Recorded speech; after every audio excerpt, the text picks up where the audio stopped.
नाग पंचमी की व्रत कथा। प्राचीन काल में एक सेठ जी थे जिनके 7 पुत्र थे और सातों के विवाह हो चुके थे। सबसे छोटे पुत्र की पत्नी श्रेष्ठ चरित्र की और सुशील थी, परंतु उनके भाई नहीं था।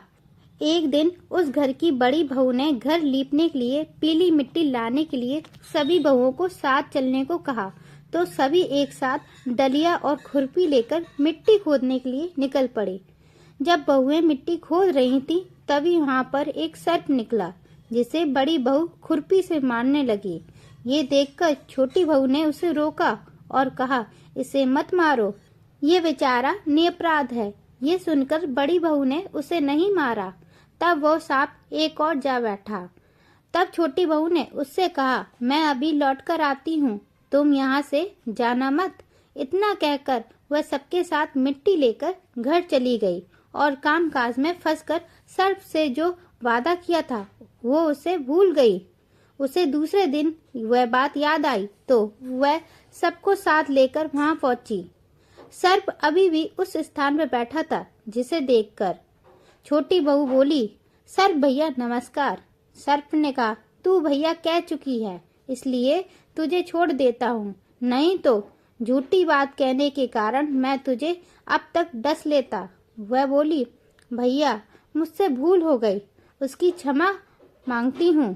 तब सर्प बोला, अच्छा तू आज से मेरी बहन है और मैं तेरा भाई, तुझे मुझसे जो मांगना है मांग ले। वह बोली, मेरा कोई भाई नहीं है, अच्छा हुआ तुम मेरे भाई बन गए। कुछ दिन व्यतीत होने पर वह सांप मनुष्य का रूप रखकर उसके घर आया और बोला कि मेरी बहन को भेज दो। सबने कहा, इसका तो कोई भाई नहीं है, फिर तुम कौन हो? तो वह बोला, मैं दूर के रिश्ते में इसका भाई हूँ, बचपन में ही बाहर चला गया था। उसके विश्वास दिलाने पर परिवार के लोगों ने छोटी को उसके साथ भेज दिया।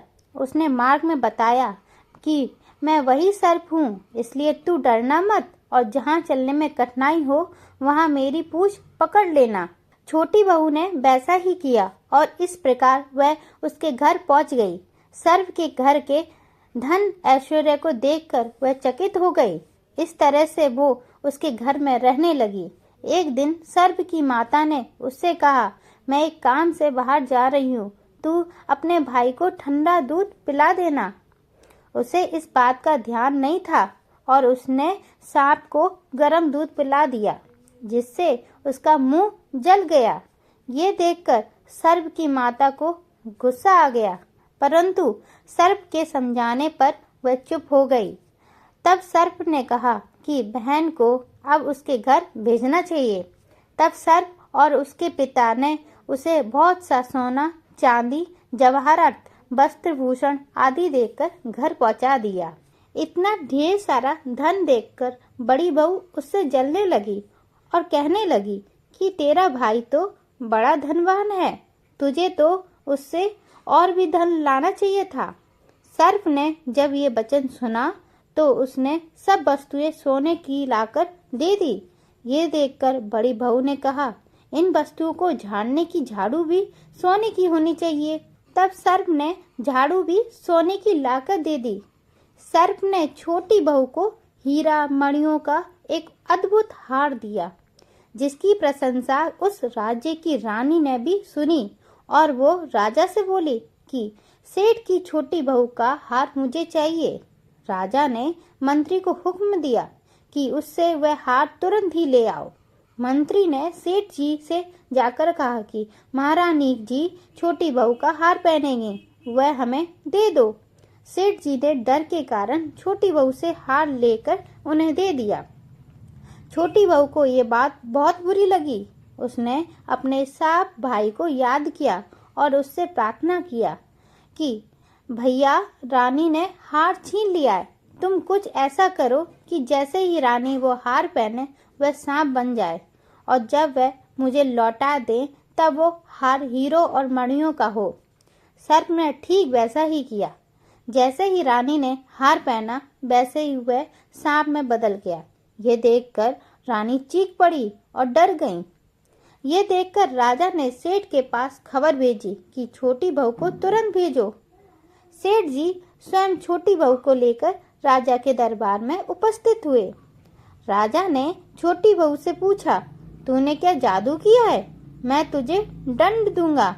छोटी बहू बोली, राजन गृहस्थ क्षमा कीजिए, ये हार ही ऐसा है कि मेरे गले में हीरो और मणियों का रहता है और अगर इसे कोई और पहनता है तो ये उसके गले में सर्प बन जाता है। ये सुनकर राजा ने वह सर्प बना हार उसे देकर कहा, अभी पहनकर दिखाओ।